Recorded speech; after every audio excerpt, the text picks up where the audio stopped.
Hablaremos ahora de las encarnaciones de Elise Müller y el profesor Flournoy. Contaremos un asunto que es un poco esotérico, un poco relacionado con la impostura y un poco amoroso también, ¿no? Esto sucedió a fines del siglo XIX en Ginebra, en pleno auge del espiritismo. Una época en donde el espiritismo tenía muchos adeptos y seguidores. Y había cobrado hasta un lugar científico, si se quiere. Sí, ¿no? claro, porque muchos científicos estaban interesados en él y concurrían a las sesiones con verdadero interés. Elise Müller había nacido en 1861 en Martigny, un cantón suizo. Poco después de su nacimiento, su familia se mudó a Ginebra. Allí vivió con su madre viuda, tenía un negocio de ropa, Bueno, no importa mucho todo esto. En realidad nada importa hasta 1892. En ese año, Elisa fue a una sesión de espiritismo y le gustó. Algunos dicen que descubrió su capacidad de medium y otros dicen que encontró de qué modo engañar a algunos y ganar dinero. Elisa era hermosa, así que no le hacía falta ser medium. Era alta, morocha y de ojos negros.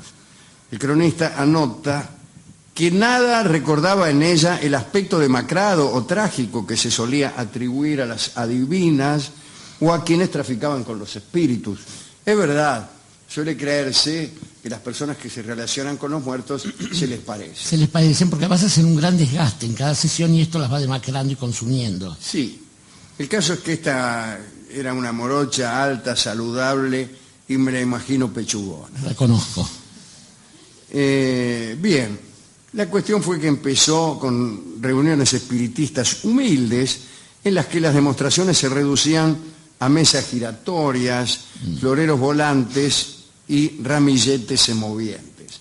A mí no me parece tampoco eso. Hemos visto menos a veces. Bueno, pero de todos modos no era tampoco, pero era lo que hacían todos. Y de este modo ni sorprendía ni convocaba más que algunos curiosos de segundo orden. Allá por 1895, Elisa se hizo famosa con escenas de reencarnación. Aseguraba que en trance podía corporizar en sí misma el espíritu de cualquier muerto famoso.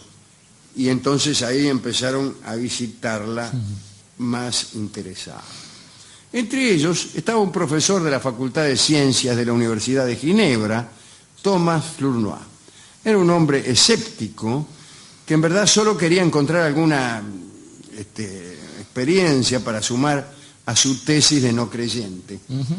Flournoy pretendía refutar cualquier asunto relacionado con el espiritismo.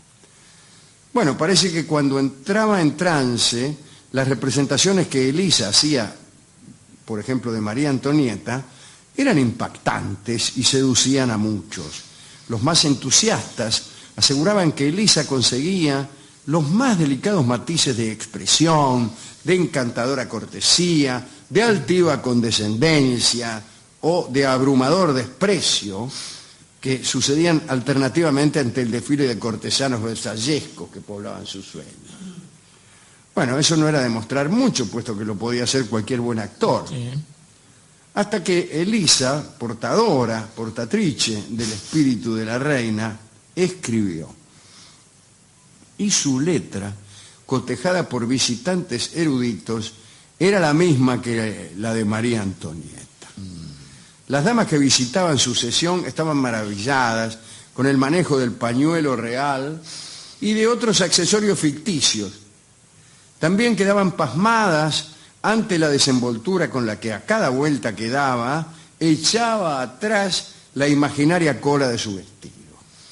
El doctor Flournoy no creía nada y tenía buenas razones para no creer.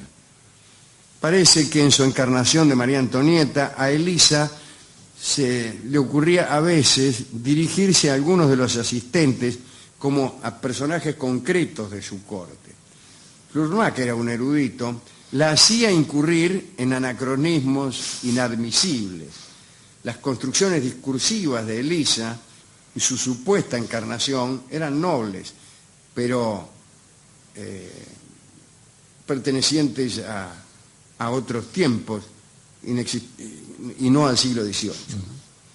Bueno, entusiasmado con aquel descubrimiento, Flournoy preparaba nuevos capítulos de sus refutaciones, pero vino a suceder algo.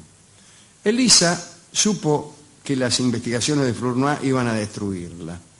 Entonces ideó un plan que en absoluto supondría encarnaciones irrefutables o corporizaciones mediúmnicas.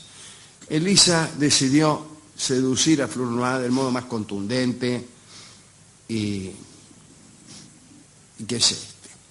Una noche, en una sesión a la que Flournoy asistió solo, Elisa entró en trance y dijo encarnar a Simandini, una princesa árabe y esposa principal del príncipe hindú llamado Sibruka Nayaka. Este príncipe había reinado en Canara hacia el siglo XV. En esta ocasión, en vez de remitirse a gestos cortesanos, tal como lo había hecho con María Antonieta, Elisa fingió en su trance ingresar en el harén de Sibruka. Los movimientos y las expresiones de esta chica fueron de lo más lascivos. Pero caramba. Y el doctor Flournoy fue invitado al amor en el sánscrito más correcto. O sea, querés hacer el amor. ¿Querés? Dice el cronista que Flournoy inevitablemente entró en trance él también y se creyó Sibruka por un momento. Bueno, se amaron. Y Flournoy abandonó todo escepticismo y empezó a creer fervorosamente en las encarnaciones de Elisa. Tanto que siguió visitándola y esperando que los trances volvieran a remitirla a gineseos pretéritos. Procreyente, por enamorado o por agradecido, Flournoy no molestó más a Elisa. Después de algunos encuentros más con otros nombres y otros rostros, dejaron de verse. Y Elise Müller continuó con su trabajo y deslumbró a otros, con apariciones de Catalina de Médicis, María Estuardo o Isabel de Inglaterra. Todas las reinas tenían los mismos gestos, pero eso no importaba. En 1900, una acaudalada millonaria norteamericana, maravillada con los espectáculos de Elisa, le legó una fortuna cuyas rentas le permitieron vivir tranquila hasta que murió, cosa que sucedió en 1929. Uh-huh. Esta es la historia, breve historia, de Elisa Müller, a quien el amor vino a rescatar del engaño, de la farsa.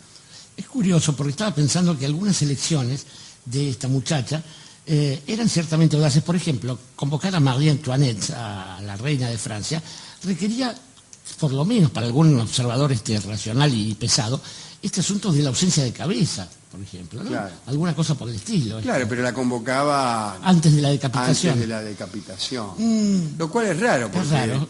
En general se trata de impresionar con detalles así. No sé, no estoy seguro. Es curioso. Porque no conozco el oficio del medium y ahora no hay. Ahora no hay gente que por lo menos lo haga con tanto trabajo y dedicación, ¿no es cierto? No. Pero también es curioso ver de qué manera se reciben estas visitas y de qué manera funcionan los interlocutores ocasionales, porque mucho me hace sospechar esto, Alejandro, que aquellos que eran invitados a las sesiones, empezando por el incauto, el primero escéptico y después enardecido muchacho, que funcionan como muchos periodistas de la televisión, ¿no? Esto es, preguntan aquellas cosas que un espíritu, e incluso un pavote, no tendría ningún empacho en responder fácilmente, y no repreguntan. Le habrán preguntado, por ejemplo, a Elizabeth I, la reina de Inglaterra, cuáles de sus amantes fueron verdaderos, cuántos hijos dejó, qué pasó con las colonias en América, claro.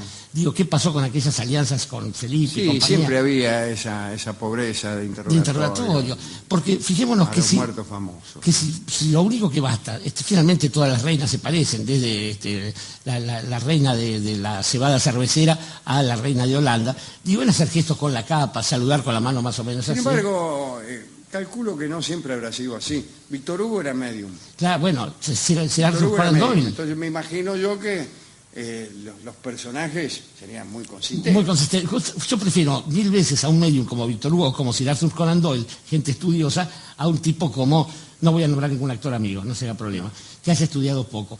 Pero estaba pensando también que después, cuando empieza a caer el interés por este tipo de prácticas, porque lo que se manifestaba a veces era ectoplasma, que es una cosa bastante asquerosa, ciertamente. Si yo me veo un ectoplasma en mi cama y me agarra repugnancia. Es como las publicidades que dice Barton de los dentífricos. La de las escupidas. La de las escupidas. Y que una de las cosas que suplantó de una manera elegante esto es la cinematografía. Las películas de Hollywood, que también, incluso con los anacronismos del caso, nos permiten por un rato pensar que estamos en contacto con ese tipo de personajes que a uno tanto le hubiera gustado conocer.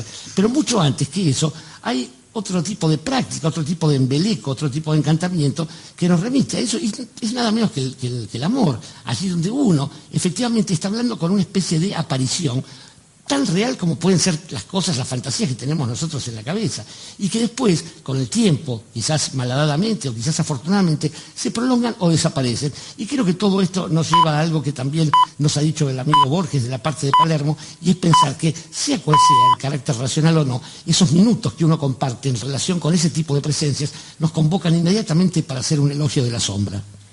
Y La Sombra es la breve canción que escucharemos ahora.